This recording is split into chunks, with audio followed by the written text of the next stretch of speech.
थोड़ा सा आप इस मैप को देखें। साथियों, बात है 1991 की। वर्ष 1991 में ऐसा हुआ कि यूएसएसआर का विघटन हुआ 15 देशों में।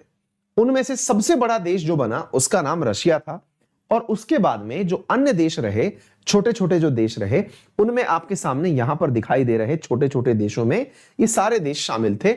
एक देश था जिसका नाम यूक्रेन था।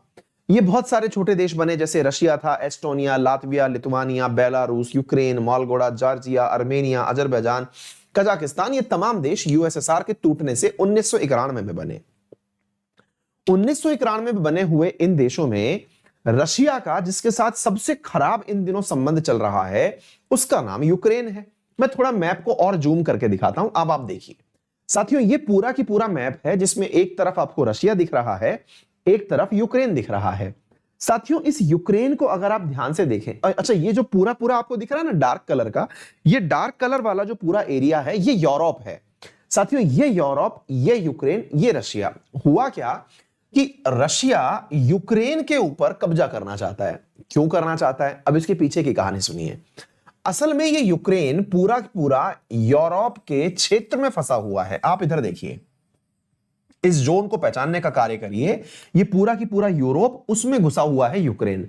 एक प्रकार से ये यूएसएसआर से टूट के बना हुआ वो देश है जो यूरोप की गोदी में जाके बैठा हुआ है। दूसरा कारण क्या है कि रशिया को लगता है कि यहां के जितने भी गैस भंडार हैं, उन गैस भंडारों के ऊपर यूरोपियन यूनियन कब्जा करना चाहती है। ऐसा हुआ भी। हुआ क्या कि इस यूक्रेन के नीचे एक छोटा सा आपको यहां एक स्थान दिख रहा होगा, ये देखिए, एक छोटा सा स्थान आपको दिख रहा होगा ये। साथियों, इस जगह का नाम है क्रीमिया। इस जगह का नाम है क्रीमिया। इसके ऊपर सी ऑफ अजोव है, नीचे की तरफ ब्लैक सी है, बीच में कर्च है। कर्च कर्च करके यहां पर स्ट्रेट ऑफ कर्च है। हुआ क्या, 2014 के अंदर रशिया ने इस वाले हिस्से पर, जो किसका है, ये वाला जो हिस्सा है, जो है तो यूक्रेन का, लेकिन इस हिस्से पर रशिया ने कब्जा कर लिया, और 2014 में ये हो गया कब्जा। बोले सर ये तो बहुत पुरानी बात है, वर्ष 2014 की बात है। अब 2014 की बात आज क्यों बता रहे हो? क्यों? क्योंकि 2014 की बात के ऊपर तो G8 से G7 बन गया था। रशिया को बाहर निकाल तो दिया था G8 से। ये तो बात बहुत पुरानी है। बहुत सही। आप लोग अगर अपडेटेड हैं इस न्यूज से कि रशिया ने यूक्रेन के एक हिस्से पर कब्जा कर लिया था, जो कि ये वाला आपको दिखाई दे रहा है, ये वाला हिस्सा तो दिख गया, लेकिन अभी रिसेंट डेज में कुछ और दिखा। और वो क्या दिखा? रशिया ने यूक्रेन के इस हिस्से पर भी दावा कर दिया है। कौन सा हिस्सा? ये वाला हिस्सा। अब आपको समझ में आ रहा है? कहने का अर्थ यह हुआ, पहले यूक्रेन का क्रीमिया वाला हिस्सा कब्जे में लिया, अब इसके बाद में इस वाले हिस्से की घटना क्या हुई कि यहां पर 4 यूक्रेन के सैनिकों को मार डाला। किसने मार दिया? रशिया की सेना ने। और चारों तरफ रशिया की सेना यहां आ चुकी है। आप पूछेंगे इस क्षेत्र का नाम क्या है? जैसे ये तो क्रीमिया था, समझ में आ गया। इसका नाम क्या है? आइए मैं आपको यहां ले चलता हूं।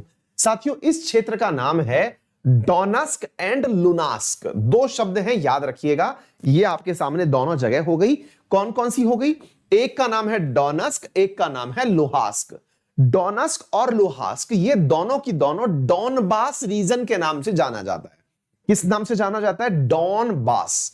जैसे आपने इस जगह को क्रीमिया के नाम से जाना, ऐसे ही ये वाली जो जगह है ये डॉनबास रीजन के नाम से जानी जाती है। यानी कि रशिया पहले क्रीमिया पर कब्जा कर चुका है, अब ये वाला जो डॉनबास वाला रीजन है यहां पर भी यही स्थिति अपना रहा है। अच्छा, अब आपको एक बात समझनी होगी। क्या समझनी होगी? कि सर रशिया जब यहां पर अटैक करने आता है तो क्या इस क्षेत्र के रहने वाले लोग जो हैं वो कुछ नहीं कहते क्या? वास्तविकता में क्या है कि 1991 से पहले, 1991 से पहले तो ये सब लोग एक ही थे। जब सब लोग एक ही थे तो यहां रहने वाले जो लोग बाग हैं वो वास्तविकता में रशियन मूल के हैं, यानी कि origin bye Russia, originated from Russia. यानी इस क्षेत्र के जो लोग हैं ये जिस प्रकार की, मतलब एक प्रकार से कैटेगरी से या फिर एक प्रकार के संघ से बिलोंग करते हैं, तो वो रशियन एरिया से बिलोंग करते हैं, यानी कि इनकी जो नस्ल है वो रशिया वाली है। तो इन लोगों के अंदर मन में ये है कि हम रशिया में ही मिल जाते तो अच्छा होता।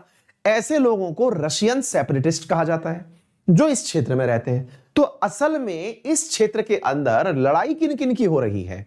इस क्षेत्र में लड़ाई हो रही है यूक्रेन की सेना और साथ में रशियन सेपरेटिस्ट जो यहां चाहते हैं कि यह हिस्सा कहां मिल जाए? रशिया में मिल जाए। दुनिया के देशों का आरोप है कि असल में इस पूरे क्षेत्र को भड़काने में जो हाथ है वो रशिया का है। ये कौन कह रहा है? ये कहने वाले हैं दुनिया के प्रमुख देशों में शामिल अमेरिका, यूके, जर्मनी, फ्रांस। और अब आपके दिमाग में एक सवाल बनेगा कि सर इस जगह की ऐसी इंपॉर्टेंस क्या है, ये तो बताओ। अब इसको थोड़ा समझने के लिए आप इस मैप को देखो साथियों। अगेन ये यूक्रेन, ये क्रीमिया, ये रशिया। असल में इंपॉर्टेंस क्या है इस जगह की कि इस क्षेत्र में जो ये यूक्रेन वाला हिस्सा है ना, यहां पर बहुत बड़ी मात्रा में नेचुरल गैस के वो हैं क्षेत्र हैं, नेचुरल गैस पाए जाने के बहुत सारे संसाधन हैं, कुएं हैं, बहुत सारे गैस फील्ड हैं। इन गैस फील्ड से होकर के गैस यूरोप में बिकने जाती है। तो देखो यहां से गैस निकाली और निकाल के यूरोप में बिकने गई। जरा आप इसे देखिए, अगर आप इस फोटो को देख रहे हैं तो आपको समझ में आएगा। इस फोटो को देखिए, यहां से गैस निकलती है और यहां पर यूरोप में बिकने जाती है। इवन यूरोप में बिकने के लिए भूमध्य सागर से होते हुए भी आगे तक चली जाती है ये गैस। तो अब मुद्दा क्या है साथियों कि ये वाली जो गैस है, इस गैस को लेकर के यूरोपियन देश भी चाहते हैं कि हमारा यहां पर हक रहे। रशिया चाहता है कि प्राकृतिक संसाधनों पर उसका हक रहे। ऐसी स्थिति में होता क्या है, इस जगह पर गैस की लड़ाई के कारण यूक्रेन को अपनी गोदी में बिठाने के लिए तैयारी कर रहे हैं नाटो के सदस्य।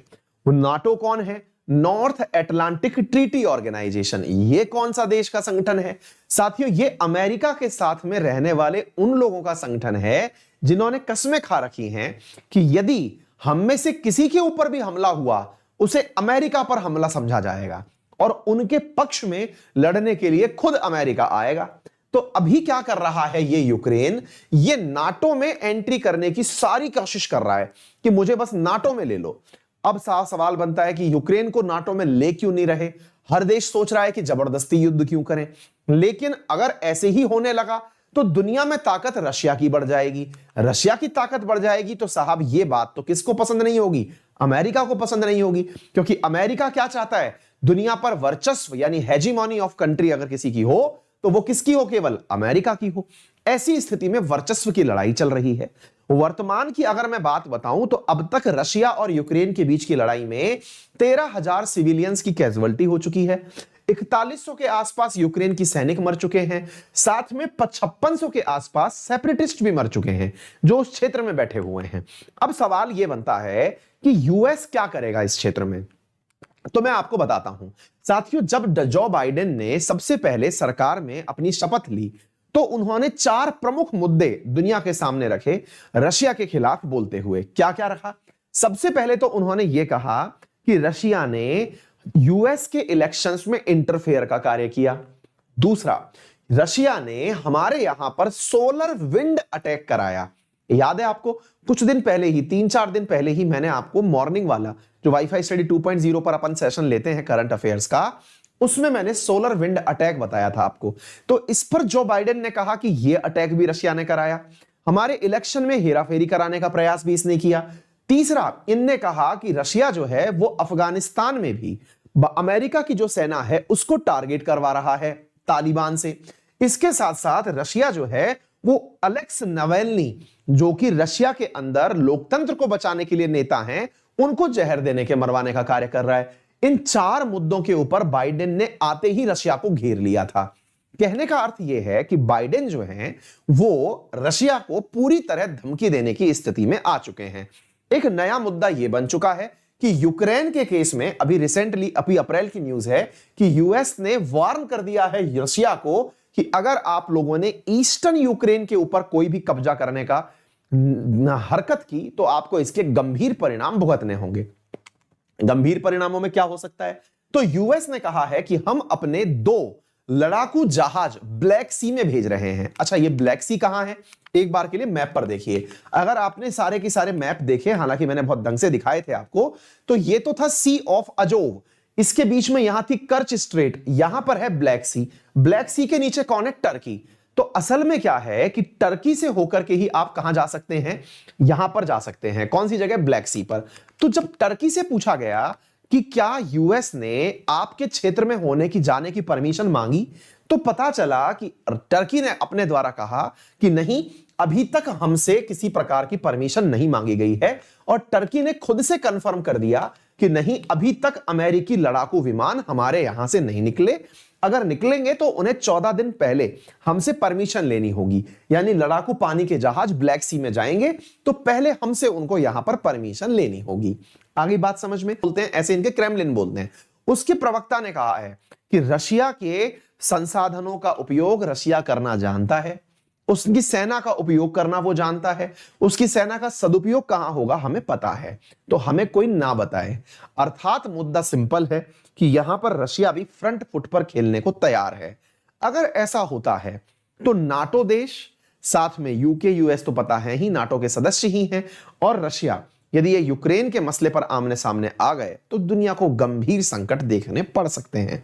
उम्मीद है आप सभी साथियों को पूरा मुद्दा बहुत सरल रूप में बहुत कम समय में समझ में आ गया होगा। क्लियर?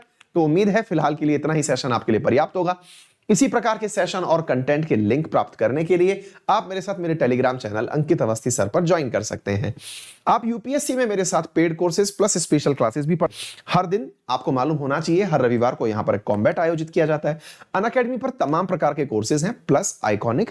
हर जगह आप 10% का डिफरेंस प्राप्त कर सकते हैं अमाउंट में, अंकित 10 यूज करके। ठीक है बेटा, तो फिलहाल के लिए इतना ही। आपका दिन मंगलमय हो। धन्यवाद।